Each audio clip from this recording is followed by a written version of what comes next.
Hi mga kasili! Meron po tayo ngayong classic lightness ginger. Ito po yung original ginger pouch rebonding. Ito po ay 1 to 50 ml at saka meron din po tayong milk ribbon. Lightness milk ribbon po din yan mga kasili.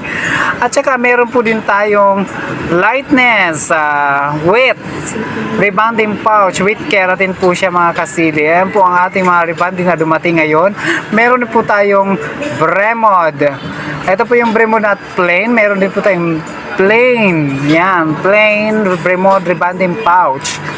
Ayan po ang original natin na pang-rebond ng Bremod. Meron din po tayo niyan milk rebonding. Ayan po, meron din flavor tayong Bremod. Ayan po ang Bremod milk rebonding pouch. 1 to 50 ml din po yan mga. Meron po din po tayong Bremod Selkie with keratin po yan siya mga kasili. Ayan po mga kasili. Thank you for watching.